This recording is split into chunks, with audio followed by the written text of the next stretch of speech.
Bonjour à tous, aujourd'hui une nouvelle vidéo sur les contrats d'assurance vie et notamment les contrats d'assurance vie en gestion pilotée.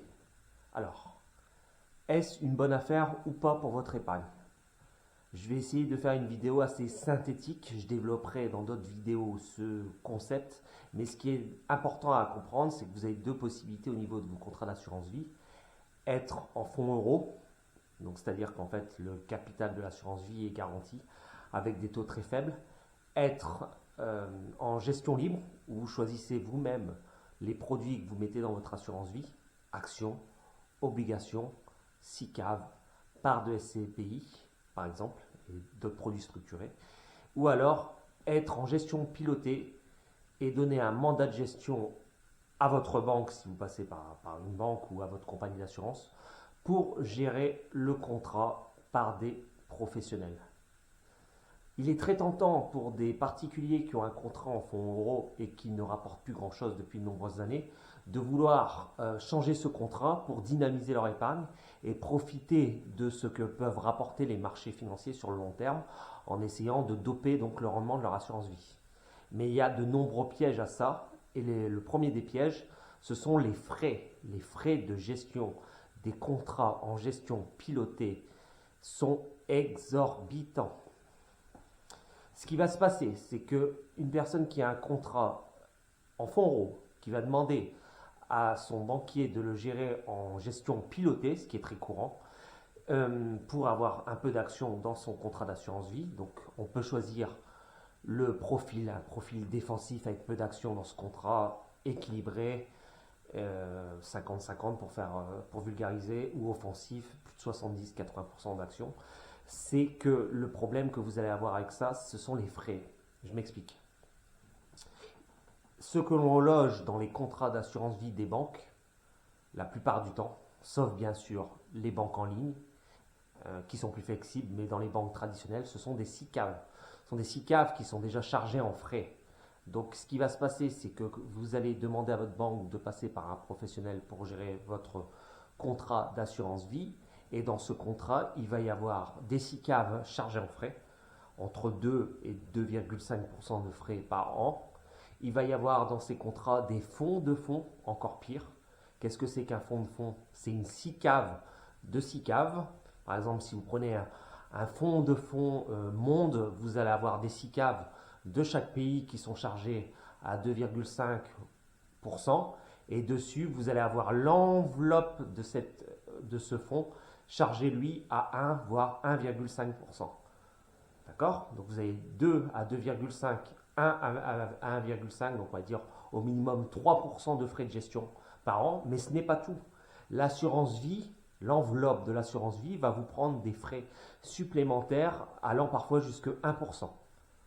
Donc vous êtes déjà à 5%. Pour faire simple, votre contrat d'assurance vie est composé d'un fonds de fonds pour 10 000 euros. Vous avez 500 euros par an qui sont pris à la source. C'est énorme, c'est colossal. Et le problème que j'ai avec ça, c'est qu'en fait, cette performance qui est prise sur vos contrats d'assurance vie, vous ne la récupérez jamais. À la différence d'un ETF, quand vous avez un fonds de fonds, c'est que vous êtes parfois donc à 4%, tandis que sur un ETF, vous êtes à 0,2%. Vous ne voyez pas l'écart? C'est énorme. Alors chaque année, en fait, cette performance est perdue. Deuxième gros inconvénient de ces assurances vie en gestion pilotée, c'est aussi que vous allez avoir des SICAV qui sont mauvaises. Qu'est-ce que c'est qu'une gestion pilotée au sein de votre entité bancaire? C'est quelque chose où la banque va fourrer un peu toutes ces SICAV, les bonnes, les moyennes et les mauvaises, parce que ça permet à la banque de faire entrer du cash et de souscrire à ces SICAV de façon douce, sans que vous en aperceviez. Et ce sont des SICAV mauvaises, elles ont du mal à se commercialiser puisqu'elles sont mauvaises par définition. Et donc en vous faisant miroiter que c'est géré par un professionnel, la banque en profite pour flécher votre épargne vers ces SICAV.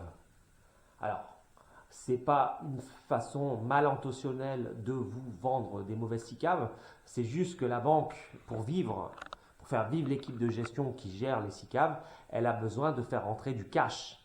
Et ces SICAV ont parfois du mal à se vendre. Donc le moyen de les vendre facilement, c'est de masquer ça dans un contrat d'assurance vie.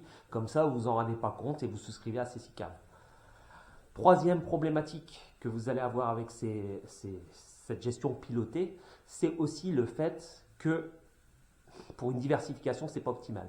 Je m'explique. Vous avez l'impression que c'est optimal parce que c'est géré par une équipe de gestion. Mais le souci que vous allez avoir, c'est qu'en fait, la plupart du temps, ce sont des secteurs qui sont représentés dans ces SICAV. Exemple, une SICAV sur la banque, une SICAV sur l'industrie, une SICAV sur les énergies renouvelables. Et le problème, vous allez vite comprendre, c'est que quand vous investissez uniquement sur un secteur d'activité, c'est bien plus dangereux que si vous investissez sur un pays complet. Exemple, les États-Unis. Vous comprenez qu'une SICAV qui investit sur les États-Unis, où on a 7 ou 8 secteurs d'activité sur la première puissance économique du monde, c'est moins risqué que si vous investissez sur les banques européennes. D'accord? Donc, vous n'avez pas ce choix en fait.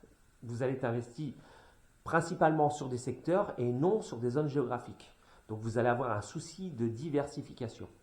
Et ce souci de diversification, il est d'autant plus grand qu'il y a une règle en bourse qui est simple.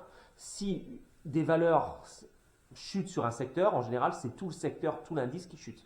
Par exemple, si vous avez 3-4 banques européennes qui chutent, vous vous doutez bien que l'indice européen complet va chuter, puisqu'il va y avoir une contamination d'autres banques qui chutent.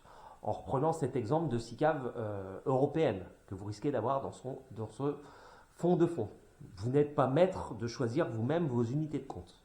Alors, vous allez me dire, quelle est la solution alors? C'est simplement que si vous êtes déjà pris dans cet engrenage d'assurance pilotée, de revenir à la gestion libre. Voilà. Vous sortez de cette gestion pilotée, vous ne rentrez pas, vous ne restez pas plus longtemps dans cette gestion pilotée. D'accord? Donc ça va être assez complexe puisqu'en fait le banquier lui va tout faire pour vous maintenir sur cette gestion pilotée, puisqu'il y a encore une autre tranche de frais qui rentre et qui va directement dans la poche de la banque, que je n'ai pas encore cité, c'est le fait qu'à chaque fois qu'il y a un achat ou une vente de SICAV dans votre contrat d'assurance vie en gestion pilotée, il y a des frais d'entrée. C'est-à-dire que, par exemple, il y a des banques en ligne, je ne vais pas les citer, à chaque fois qu'il va y avoir un mouvement, et des mouvements, il y en a souvent sur votre épargne, puisque vous êtes en gestion pilotée, donc il va y avoir des mouvements entre une fois par mois et une fois par trimestre, mais minimum une fois par trimestre. À chaque fois, sur l'ensemble des mouvements, la banque va prélever 1% à la source. C'est énorme. D'accord? Donc en fait, c'est pour ça qu'il y a des gens, vous regardez sur les forums, qui se plaignent des frais. Et ils se plaignent aussi que l'assurance vie ne rapporte pas grand-chose. C'est parce qu'il y a tous ces facteurs de frais sur la SICAV qui composent l'assurance vie, sur les fonds de fonds, les SICAV de SICAV qui composent sur l'assurance vie, cette assurance vie en gestion pilotée, et la troisième strate de frais, ce sont l'enveloppe de l'assurance vie qui prend des frais. Parce qu'en fait, vous devez savoir que l'assurance vie elle-même prend des frais. Quelle que soit l'assurance vie que vous prenez, il va y avoir des frais entre 0,5% pour les meilleurs contrats et pour les pires 1 à 1,2% par an. Voilà, donc en fait c'est une première vidéo où j'essaye de vous expliquer le mécanisme et la fausse bonne croyance qui c'est bien de confier son assurance vie à des pros, c'est faux. Je vais encore développer sur cette thématique dans de prochaines vidéos. Donc voilà, retenez bien, si vous êtes en